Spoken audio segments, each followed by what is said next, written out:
안녕하세요, 여러분. 저 있잖아요. 지난주에 정말 깜짝 놀란 일이 있었어요. 손자가 카톡을 보냈는데 제가 엉뚱한 답장을 보낸 거예요. 손자가 할머니 내일 뭐 드시고 싶어요? 라고 물어봤는데 저는 화면에 할머니 배달 뭐 드시고 싶어요? 라고 보여서 배달은 안 시켜. 집에서 해 먹을게라고 답장을 했거든요. 그랬더니 손자가 전화를 하더라고요. 할머니 제가 배달 얘기 안 했는데요? 하면서요. 그제서야 제 눈을 의심하게 됐죠. 아, 내 눈이 이제 정말 문제구나 싶었어요. 여러분도 이런 경험 있으시죠? 문자 메시지를 잘못 읽으신 적, 아니면 마트에서 가격표를 잘못 보고 깜짝 놀라신 적 말이에요. 저는 한 번은 2,900원짜리를 29,000원으로 잘못 봐서 계산대에서 한참을 당황했던 적도 있어요. 그때 계산하시는 분이 웃으시면서 어르신, 이거 2,900원이에요 라고 하시더라고요. 얼마나 창피하던지요. 사실 이런 일들이 하루 이틀 일이 아니었어요. 요리할 때도 소금이랑 설탕을 헷갈려서 된장찌개에 설탕을 넣은 적도 있고 TV 리모컨 버튼을 잘못 눌러서 자꾸 이상한 채널로 넘어가기도 하고요. 처음엔 그냥 실수했나 보다 했는데 이게 자꾸 반복되니까 이건 내 눈에 문제가 있는 거구나 싶더라고요. 그래서 안과에 갔어요. 선생님이 검사를 하시더니 노안이 많이 오셨네요. 그리고 초기 백내장 증상도 조금 보이고요라고 하시는 거예요. 백내장이라는 말을 듣는 순간 가슴이 철렁 내려앉았어요. 제 친구 중에 백내장 수술하신 분이 계신데 그분 얘기를 들어서 알고는 있었지만 막상 제가 그 진단을 받으니까 걱정이 앞서더라고요. 그런데 선생님 말씀이 지금부터라도 눈 관리를 잘하면 진행 속도를 늦출 수 있다고 하시는 거예요. 그리고 일상생활에서 할 수 있는 간단한 방법들이 많다고 하셔서 그때부터 제가 열심히 공부하고 실천해봤어요. 지금 한 석 달 정도 됐는데 확실히 예전보다 눈이 덜 피곤하고 좀 나아진 것 같다는 느낌이 들어요. 그래서 오늘은 제가 그동안 배우고 실천해본 것들을 여러분과 함께 나누려고 해요. 저처럼 눈이 침침하신 분들, 글씨가 잘 안 보이시는 분들, 눈이 자꾸 피곤하신 분들 모두 도움이 되실 거예요. 거창한 건 아니고요. 우리가 집에서 쉽게 할 수 있는 것들이에요. 먼저 우리 눈에 나이가 들면 어떤 변화가 생기는지부터 알아볼게요. 이걸 알아야 우리가 뭘 조심해야 하는지 알 수 있잖아요. 제가 의사 선생님께 들은 얘기랑 제가 직접 찾아본 내용들을 쉽게 풀어서 말씀드릴게요. 우리 눈에는 수정체라는 게 있어요. 이게 카메라 렌즈처럼 빛을 모아주는 역할을 하는데 나이가 들면 이 수정체가 점점 탄력을 잃고 딱딱해진다고 해요. 그러면 가까운 곳을 볼 때 초점을 맞추기가 힘들어지는 거죠. 이게 바로 노안이에요. 그래서 신문을 볼 때 팔을 쭉 뻗어서 멀리 떨어뜨려 보게 되는 거예요. 여러분도 그러시죠? 그리고 백내장은 이 수정체가 뿌옇게 흐려지는 거예요. 마치 유리창에 김이 서리면 밖이 잘 안 보이는 것처럼 수정체가 흐려지면 시야가 뿌옇게 보이는 거죠.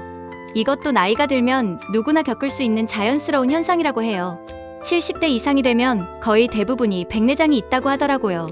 또 황반변성이라는 것도 있어요. 이건 눈 안쪽 망막의 중심부인 황반이라는 부위가 손상되는 건데 이게 생기면 사물의 중심이 잘 안 보이거나 휘어져 보일 수 있대요.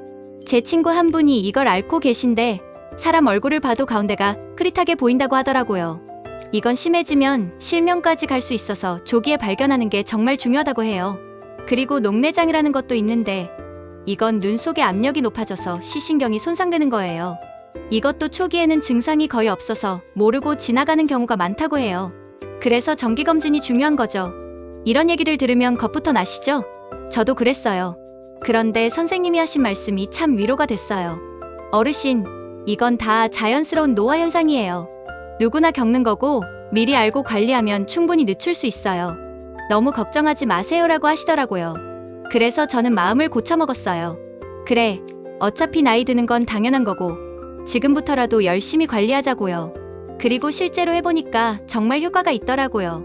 자, 그럼 이제 본격적으로 우리가 집에서 할 수 있는 눈 건강 관리법을 알려드릴게요. 첫 번째는 눈 운동이에요. 이거 정말 간단한데 효과가 좋아요. 저는 아침에 일어나서 세수하기 전에 그리고 저녁에 TV 보다가 광고 나올 때마다 해요. 먼저 눈을 감고 천천히 시계 방향으로 5번 돌려주세요. 눈동자를 크게 돌리는 거예요. 그리고 나서 반대 방향으로 5번 더 돌려주세요. 처음엔 좀 어지러울 수도 있는데 천천히 하시면 괜찮아요. 이렇게 하면 눈 주변 근육이 풀리고 혈액순환이 잘 된다고 해요. 그 다음에는 눈을 떴다 감았다를 반복해요. 눈을 크게 뜨고 5초, 꼭 감고 5초, 이렇게 10번 정도 해주세요. 이것도 눈 근육 운동이 되고 눈물이 골고루 퍼져서 눈이 촉촉해진다고 해요. 또 하나 제가 좋아하는 운동이 있어요. 먼 곳과 가까운 곳을 번갈아 보는 거예요. 창문 밖 멀리 있는 나무나 건물을 10초 동안 보고 그 다음에 눈앞 30cm 정도의 손가락을 세우고 그걸 10초 동안 봐요. 이걸 5번 정도 반복하는 거죠. 이렇게 하면 수정체의 조절 기능을 훈련시킬 수 있대요. 저는 이 운동들을 매일 아침 저녁으로 해요. 시간이 얼마 안 걸려요. 다 해봐야 5분. 그런데 이게 습관이 되니까 눈이 확실히 덜 피곤해요. 예전에는 저녁만 되면 눈이 뻑뻑하고 침침했는데 요즘은 훨씬 나아요. 그리고 눈 마사지도 좋아요. 손을 비벼서 따뜻하게 만든 다음에 눈을 감고 손바닥으로 눈을 살짝 덮어주세요. 너무 세게 누르면 안 돼요. 그냥 따뜻한 기운이 느껴지게만 하는 거예요. 이렇게 1분 정도 있으면 눈이 편안해져요. 저는 낮잠 자기 전에 이렇게 하면 잠도 더 잘 오고 눈도 시원해지더라고요. 또 눈 주변을 손가락으로 지압해주는 것도 좋아요. 눈썹 아래쪽을 엄지로 꾹꾹 눌러주고 눈 바로 밑뼈 있는 부분도 검지로 살살 눌러주세요. 너무 세게 하면 안 되고 시원하다 싶을 정도로만 해주시면 돼요. 이렇게 하면 눈 주변 혈액순환이 좋아져서 눈이 덜 피곤하다고 해요. 자, 이제 두 번째로 중요한 게 조명이에요. 이거 정말 중요해요. 제가 안 선생님한테 가장 강조해서 들은 게 이거였어요. 우리 눈은 나이가 들면 빛을 받아들이는 능력이 떨어진다고 해요. 그래서 젊었을 때보다 훨씬 밝은 조명이 필요하대요. 제가 예전에는 거실등 하나만 켜놓고 책도 보고 뜨개질도 했거든요. 그런데 선생님이 그러시더라고요. 어르신, 그렇게 하시면 눈이 더 빨리 나빠져요. 작업하실 때는 꼭 스탠드를 따로 켜세요라고요. 그래서 저는 이제 책 볼 때, 신문 볼 때, 뜨개질이나 바느질할 때 항상 스탠드를 켜요. LED 스탠드가 좋다고 해서 하나 샀는데 밝기 조절도 되고 정말 편해요. 그리고 신기한 게 밝은 데서 책을 보니까 확실히 눈이 덜 피곤하고 글씨도 더 잘 보이더라고요. 특히 부엌에서 요리할 때도 조명이 중요해요. 칼질할 때 손가락 다치면 안 되잖아요. 저는 부엌 싱크대 위에 작은 등을 하나 더 달았어요. 그랬더니 채소 썰 때도 훨씬 잘 보이고 안전해요. 그리고 TV 볼 때도 조명이 중요한데요. 완전히 캄캄한 데서 TV만 켜놓고 보시는 분들 많으시죠? 저도 그랬는데 그러면 안 된대요. 눈이 TV 밝기와 주변 어둠의 차이 때문에 피로해진다고 해요. 그래서 TV 볼 때는 거실등을 약하게라도 켜놓는 게 좋대요. 저는 간접 조명을 하나 사서 TV 볼 때 그걸 켜놓는데 확실히 눈이 덜 피곤해요. 그리고 휴대폰 볼 때도 마찬가지예요. 특히 밤에 불 끄고 누워서 휴대폰 보시는 분들 많으시죠? 손자들이 카톡 보내면 자꾸 확인하게 되잖아요. 그런데 이게 정말 눈에 안 좋다고 해요. 어두운 곳에서 밝은 화면을 보면 눈에 엄청난 자극이 된대요. 저도 이제는 불 끄고 휴대폰 안 봐요. 꼭 봐야 하면 조명을 켜고 보거나 아침에 일어나서 봐요. 그리고 휴대폰이나 컴퓨터 화면은 밝기를 너무 밝게 하지 마세요. 주변 환경보다 살짝 밝은 정도가 적당하대요. 그리고 글씨 크기도 크게 설정하세요. 저는 휴대폰 글씨를 최대한 크게 해놨어요. 처음엔 좀 이상해 보였는데 지금은 너무 편해요. 눈 찡그리고 볼 필요가 없으니까요. 세 번째로 중요한 게 바로 음식이에요. 우리가 먹는 음식이 눈 건강에 정말 큰 영향을 준다고 해요. 제가 조사해보니까 눈에 좋은 음식들이 생각보다 많더라고요. 먼저 당근이요. 다들 아시죠? 당근에는 베타카로틴이라는 성분이 많은데 이게 우리 몸에서 비타민 A로 변해요. 비타민 A는 눈 건강에 필수예요. 특히 어두운 곳에서 사물을 보는 능력에 도움을 준대요. 저는 이제 당근을 거의 매일 먹어요. 아침에 당근 주스를 만들어 마시기도 하고 된장찌개에도 넣고 샐러드로도 먹어요. 시금치도 정말 좋아요. 시금치에는 루테인이라는 성분이 있는데 이게 황반변성을 예방하는 데 도움이 된대요. 그리고 제아잔틴이라는 성분도 있어서 눈을 자외선으로부터 보호해준다고 해요. 저는 시금치를 데쳐서 나물로 무쳐 먹거나 된장국에 넣어 먹어요. 블루베리도 유명하죠.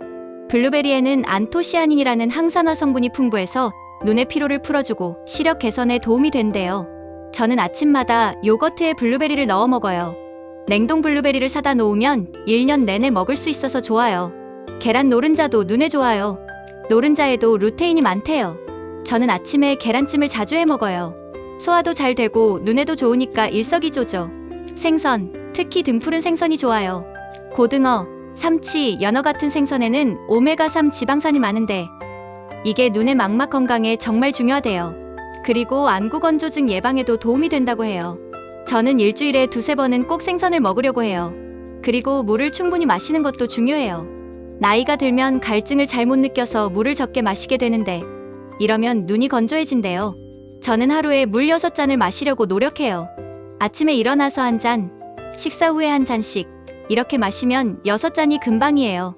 반대로 피해야 할 음식도 있어요. 짠 음식을 너무 많이 먹으면 혈압이 올라가고 눈혈관에도 안 좋대요. 그리고 술과 담배는 정말 눈에 안 좋다고 해요. 특히 담배는 황반변성과 백내장 위험을 크게 높인다고 하니까 혹시 담배 피우시는 분들은 꼭 끊으시는 게 좋아요. 네 번째로 말씀드리고 싶은 게 자외선 차단이에요. 자외선이 피부에만 안 좋은 게 아니라 눈에도 정말 해롭대요. 장기간 자외선에 노출되면 백내장이나 황반변성이 생길 위험이 커진다고 해요. 그래서 밖에 나갈 때는 꼭 선글라스를 쓰세요. 저는 예전에 선글라스가 멋부리는 거라고 생각했는데 이제는 눈 건강을 위해 꼭 써요. 선글라스 고를 때는 자외선 차단 기능이 있는지 확인하세요. 그냥 색깔만 있는 선글라스는 오히려 해롭다고 해요. 어두워서 동공이 커지는데 자외선 차단은 안 되면 더 많은 자외선이 눈으로 들어간대요. 그리고 챙이 넓은 모자도 좋아요. 저는 산책할 때 항상 모자를 쓰고 나가요. 위에서 내리 쪼이는 햇빛을 막아주니까 눈이 훨씬 편해요. 5번째는 정기검진이에요. 이게 정말 중요해요. 많은 눈 질환들이 초기에는 증상이 없거든요. 증상이 나타났을 때는 이미 많이 진행된 경우가 많대요. 그래서 60대 이상은 1년에 한 번은 꼭 안과 검진을 받으셔야 해요. 저는 이제 1년에 한 번 정기검진을 받기로 했어요. 검진 받으면 눈 상태를 정확히 알 수 있고 문제가 있으면 일찍 발견해서 치료할 수 있잖아요. 그리고 검진 받고 나면 마음도 편해요. 6번째는 휴식이에요. 눈도 쉬어야 해요. 책을 오래 보거나 TV를 오래 보면 눈이 피곤해지잖아요. 그럴 땐 중간중간 쉬어주는 게 좋아요. 저는 30분에 한 번씩은 눈을 감고 쉬거나 창밖을 보면서 눈을 쉬어줘요. 그리고 충분한 수면도 중요해요. 자는 동안 우리 눈이 회복된대요. 저는 하루에 7시간 정도 자려고 노력해요. 잠을 충분히 자고 나면 아침에 눈이 훨씬 맑아요. 7번째는 안구 건조증 관리예요. 나이가 들면 눈물이 적게 나와서 눈이 자꾸 건조해진대요. 저도 요즘 눈이 뻑뻑하고 이물감이 느껴질 때가 많아요. 이럴 때는 인공 눈물을 넣으면 도움이 돼요. 저는 안과에서 처방받은 인공 눈물을 하루에 3-4번 넣어요. 그리고 실내가 너무 건조하면 안 좋으니까 가습기를 틀어주는 것도 좋아요. 저는 겨울에 난방을 하면 가습기를 꼭 켜요. 그러면 눈도 덜 건조하고 목도 덜 아파요. 또 눈을 자주 깜빡여주는 것도 좋대요. 특히 TV나 휴대폰 볼 때는 집중하느라 깜빡임이 줄어든다고 해요. 의식적으로라도 자주 깜빡여주세요. 마지막으로 제가 꼭 말씀드리고 싶은 게 있어요. 눈에 이상이 느껴지면 꼭 바로 병원에 가세요. 나이 들면 다 그런 거지 하면서 넘기지 마시고요. 갑자기 시야에 번쩍거림이 보이거나 먼지나 벌레 같은 게 떠다니는 것처럼 보이거나 시야 일부가 가려 보이거나 갑자기 시력이 떨어지면 바로 병원에 가셔야 해요. 이런 증상들은 심각한 눈 질환의 신호일 수 있거든요. 여러분, 오늘 제가 말씀드린 내용들 정리해 볼게요. 눈 운동 매일 하기, 밝은 조명 사용하기, 눈에 좋은 음식 먹기, 자외선 차단하기, 정기검진 받기, 충분히 휴식하기, 안구 건조증 관리하기, 그리고 이상 증상 있으면 바로 병원 가기. 이 8가지만 잘 지키셔도 눈 건강을 훨씬 잘 지킬 수 있어요. 저도 처음엔 막막했어요. 뭘 어떻게 해야 할지 몰랐고 나이 들면 어쩔 수 없는 거 아닌가 싶기도 했고요. 그런데 하나씩 실천해보니까 정말 달라지더라고요. 지금은 눈이 훨씬 편하고 신문도 전보다 잘 보이고 손자 카톡도 제대로 읽을 수 있어요. 여러분도 오늘부터 하나씩 실천해보세요. 한꺼번에 다 하려고 하면 힘드니까 먼저 눈 운동부터 시작해보세요. 아침에 일어나서 눈 운동 5분만 하는 거예요. 그게 익숙해지면 조명도 신경 쓰고 음식도 바꿔보고 이렇게 하나씩 추가해 나가시면 돼요. 눈은 정말 소중해요. 눈이 안 보이면 일상생활이 얼마나 불편한지 생각만 해도 답답하잖아요. 지금부터라도 눈 건강 잘 챙기셔서 오래오래 밝은 세상을 보시면 좋겠어요. 손자들 얼굴도 또렷하게 보시고 좋아하는 드라마도 편하게 보시고 책도 읽으시고요. 제 경험담이 여러분께 조금이라도 도움이 됐으면 좋겠어요. 혹시 궁금한 점 있으시면 댓글로 남겨주세요. 그리고 이 영상이 도움이 되셨다면 좋아요도 눌러주시고 주변에 눈 건강이 걱정되는 분들께도 공유해주세요. 오늘도 건강한 하루 보내시고 눈 건강 꼭 챙기세요. 다음에 또 좋은 정보로 찾아뵐게요. 감사합니다.